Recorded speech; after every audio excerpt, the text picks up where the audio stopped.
Good evening बच्चों। मेरा channel Omkar N4 से मैं ओमकार। आज इस वीडियो में हम हिंदी वल्लरी का SSLC का पार्ट 9 ईमानदारों के सम्मेलन में पाठ का हम अभी विश्लेषण इधर डिस्कस करेंगे। विश्लेषण में मैं टेक्स्ट बुक के पेजेस का ही विश्लेषण में लिखी हूँ, उसके बारे में हम संक्षिप्त में विश्लेषण करेंगे। पूरा लेसन नहीं कर लेना इधर। मेरा चैनल अभी तक आपने सब्सक्राइब नहीं किया है तो प्लीज़ मेरा चैनल सब्सक्राइब करो, लाइक करो, वीडियो शेयर करो। देखो अभी पाठ 9 ईमानदारों के सम्मेलन में। ये पाठ एक व्यंग्य रचना है।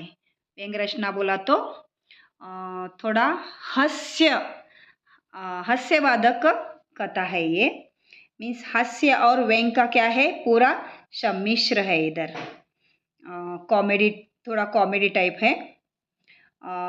ये पाठ हरिवंश राय परसाई ने लिखा है। इसमें हास्य और व्यंग का सुंदर सम्मिश्रण है।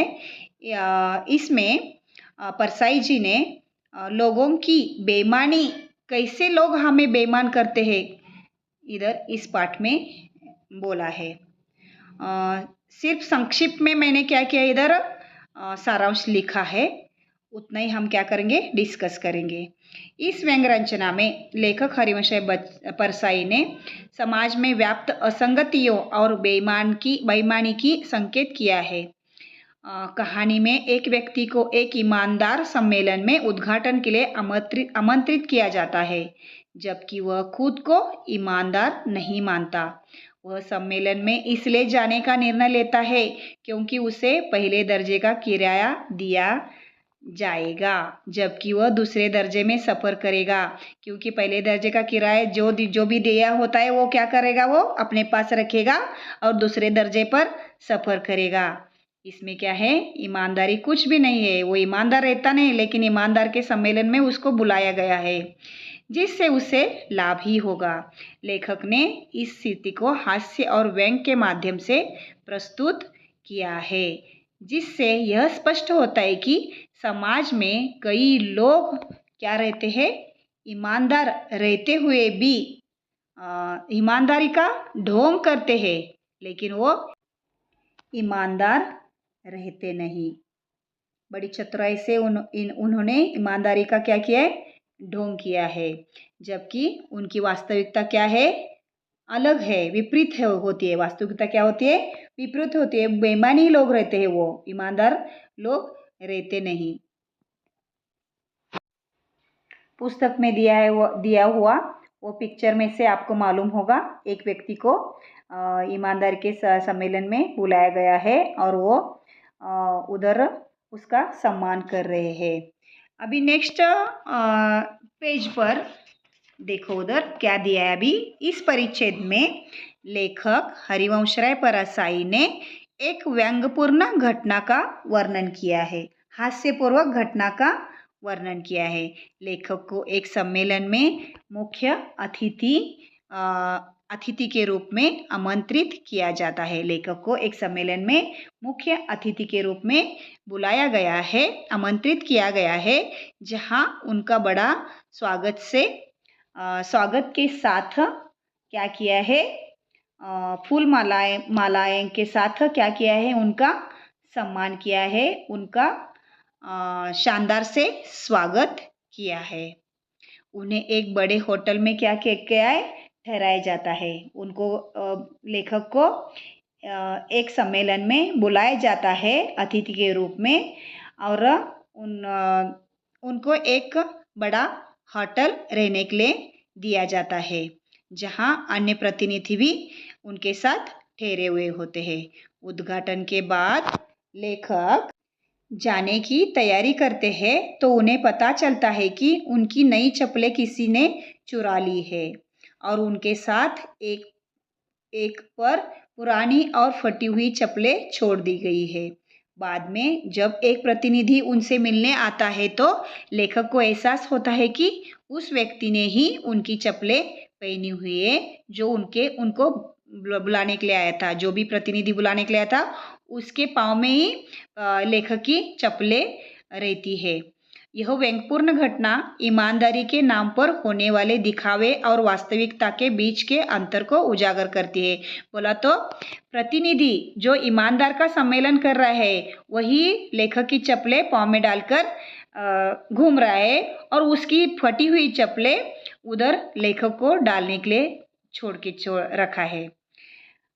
नेक्स्ट उसी पेज पर नीचे वाला प्यारा देखो, उधर एक पिक्चर दिया है। पुस्तक में देखो पिक्चर दिया है, उधर सारी चप्पलें इधर उधर पड़ी है और वो प्रतिनिधि और लेखक, प्रतिनिधि चप्पल डाल के ठहरा है, लेखक ऐसे ही ठहरे है। देखो उसके नीचे का पैरा देखो अभी, उसमें क्या दिया है इधर, लेखक एक सम्मेलन के दौरान हुई हास्यपूर्ण और व्यंग्यात्मक घटनाओं का वर्णन करते हैं। इधर लेखक को उनकी चप्पलें चोरी हो जाने के बाद एक प्रतिनिधि चप्पलें सुरक्षित रखने का उपाय भी बताता है। उधर कैसे चप्पल सुरक्षित रखना, किधर तो गया तो, जबकि उसने खुद लेखक की चप्पलें पहनी रखी थी। उसने खुद लेखक की चप्पलें चोरी की है और खुद ही बोलता है कि हम चप्पल को कैसे सुरक्षित रखना। इसके बाद लेखक के एक कमरे से चादरें गायब हो जाती है और एक ब्रीफ केस भी चोरी हो जाता है। लेखक की चादर भी गायब हो जाती है, उसकी सूटकेस भी चोरी हो जाती है। लेखक का धूप का चश्मा भी गायब हो जाता है।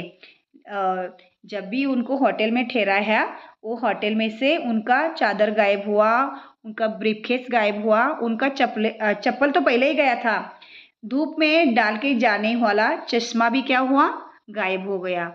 और बैठक में लोग सहानुभूति जताते हैं। कैसे बोलते हैं बैठक में, ऐसा आपका ऐसा हुआ, आपका ऐसा हुआ, ये गया, क्या करना, इधर तो ऐसा चल रहा है, कौन लेके गया क्या मालूम नहीं, ऐसा समाधान जताते हैं, सहानुभूति जताते हैं।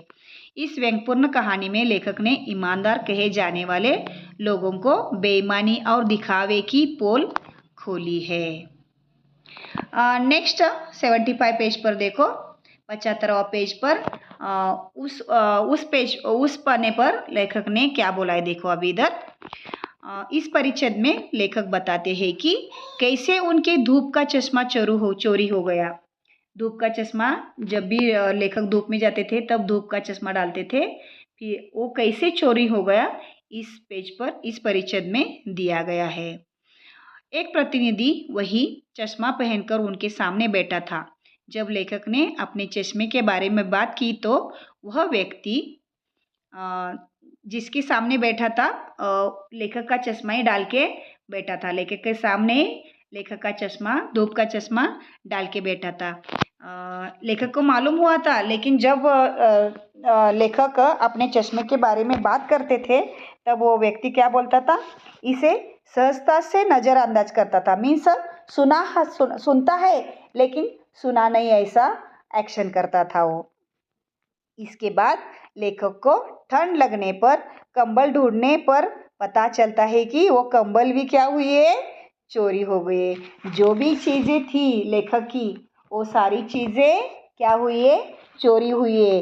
लेखक किस सम्मेलन में गए थे, ईमानदारों के सम्मेलन में गए थे, और उधर सब क्या हो रहा है, चोरी हो रहा है। चोरी हो रहा है तो वो ईमानदार का सम्मेलन हुआ क्या, नहीं, बेईमानों का सम्मेलन ही लग रहा है लेखक को उधर। इसके बाद लेखक को ठंड होने के बाद कंबल ढूंढने के लिए गए। इस पर सम्मेलन के मंत्री और कार्यकर्ता चिंतित हो जाते हैं कि ईमानदारों के सम्मेलन में ऐसा कैसे।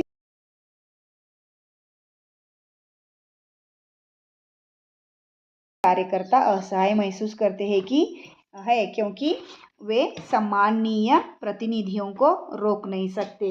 सारे प्रतिनिधि उनके ही रहते हैं और किसी को बोला कि हाँ आपने चोरी की है, आपने चोरी किया, आपने चप्पल लिया, आपने चश्मा लिया और आपने कंबल लिया, ऐसा बोला तो वो प्रतिनिधि का क्या होता था, इंसल्ट होता था। इसलिए उनका सम्मान कम होता था। इसलिए अधिकारी कार्यकर्ता जो थे वो चुप्पी बैठते थे।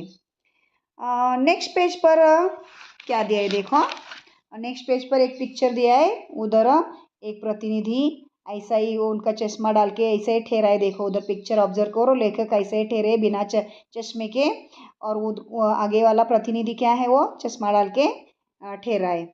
इस परिच्छेद में लेखक क्या बोलते हैं? सम्मेलन में चोरी की घटनाओं बढ़ने पर मंत्री पुलिस से सबकी तलाशी करवाने की बात करते हैं। मंत्री क्या बोलते हैं? सबकी तलाशी करवाएंगे ऐसा बोलते हैं। लेकिन लेखक ने उसे अशोभनीय मानते हैं, क्योंकि हम इस सम्मेलन में अतिथि बोला तो गेस्ट होके आए हैं, और हम ही आए हैं और हम ही पुलिस को बुला के कंप्लेंट करवाना ये लेखक को अच्छा नहीं लगा, इसलिए उनको अच्छा नहीं लगता, वो चूक किया वैसे ऐसा लगता है। और कई प्रतिनिधि पहले ही वापस जा चुके थे, और रात में लेखक अपने सामान की सुरक्षा के लिए उसे बिस्तर के नीचे दबाकर सोते हैं। सुबह जब वो लौटने की तैयारी करते हैं, तब उनको पता चलता है कि इसका जो होटल का ताला रहता है ना, वो ताला भी क्या हुआ है, गायब होता है। ताला भी, कीली, ताला बोला तो कीली, कीली जो हम लॉक करते हैं, वो लॉक भी लेके गए हैं।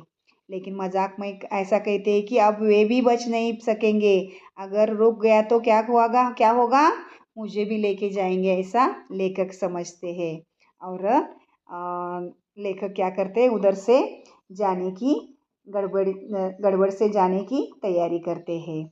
इस पाठ का क्या आशय है? अभी इस दुनिया में अच्छाई और बुराई दोनों ही मौजूद है, लेकिन हमें हंस क्षीर न्याय की तरह केवल अच्छाई को अपना कर बुराई को छोड़ देना चाहिए। बेईमानी एक अवगुण है, और इस रचना में लेखक ने बेईमानों पर व्यंग करते हुए कहा है कि प्रस्तुत रचना द्वारा लेखक ने सचेत किया है कि हम बेईमानी क्या करना चाहिए, बेईमानी दूर करना चाहिए, और हमें बेईमानी से दूर रहना चाहिए। तो आज का ये लेसन, आज का ये वीडियो का डिस्कशन, विश्लेषण पार्ट 9 ईमानदारों के सम्मेलन में का हरिशंकर परसाई का लेसन, ये क्या हुआ है, ये पार्ट का विश्लेषण हमने कंप्लीट किया है अभी। आपको, आई होप आपको बच्चों आपको समझ में आया होगा, और इसके ये विश्लेषण के हिसाब से ही आपको मालूम होगा कि कौन सा प्रश्न का कौन सा वाला उत्तर है, आपको इजी होगा समझने के लिए। तो मुझे लगता है मेरा ये वीडियो आपको पसंद आया होगा। पसंद आया तो मेरे वीडियो को लाइक करो और ज़्यादा से ज़्यादा शेयर करो, और मेरा चैनल सब्सक्राइब नहीं किया है तो सब्सक्राइब करो। Thank you.